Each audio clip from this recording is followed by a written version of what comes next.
অমৃত 2.0 প্রকল্পের অধীনে রাজধানীর উজান অভয়নগর বাজার লেকের সংস্কার ও সৌন্দর্যায়নের কাজ শুরু হতে চলেছে।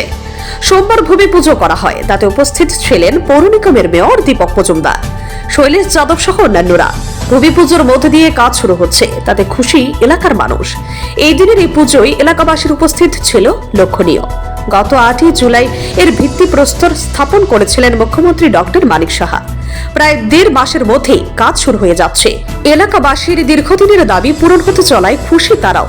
আগরতলা শহরের সব কয়টি জলাশয়েরই সংস্কার ও সৌন্দর্যায়নের কাজ ধাপে ধাপে করা হচ্ছে। এর আগেও বেশ কয়েকটি জলাশয়ের সৌন্দর্যায়ন করা হয়েছে। মেয়র এদিন লেক সংলগ্ন এলাকাটি পরিদর্শন করেন, কথা বলেন সংশ্লিষ্ট আধিকারিক সহ এলাকাবাসীর সঙ্গে।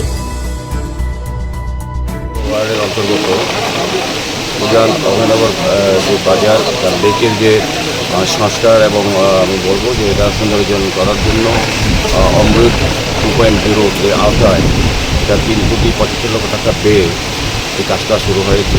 আজকে আনুষ্ঠানিকভাবে এটা আমাদের ভূমি পূজা হচ্ছে।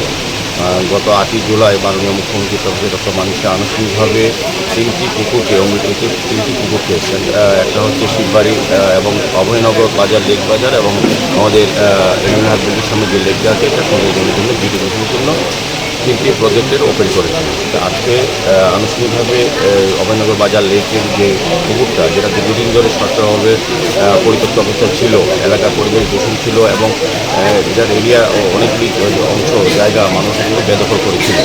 যাই হোক, আজকে 3,75 লক্ষ টাকা পেয়ে এই কাজ শুরু হচ্ছে, আনুষ্ঠানিকভাবে শুরু হচ্ছে, ওয়ার্ক অর্ডার দেওয়া হয়েছে, কাজ শুরু হবে। আমার বিশ্বাস যে আমাদের আগরতলা শহরে যতগুলি পুকুর আছে, যে এই ধরনের যেগুলি পুকুর যেগুলি পরিত্যক্ত অবস্থায় ছিল, আমাদের স্মার্ট সিটি আগরতলা পৌর নিগম এবং আমাদের রাজ্য সরকার বিভিন্ন পুকুরগুলি সংস্কার করে ব্যবহারযোগ্য করে মানুষের কাছে দেওয়া হচ্ছে এবং বিউটিফিকেশনের মাধ্যমে আলোর ব্যবস্থা করে। Bureau report, CNE TV. CNE TV, channel for news and entertainment.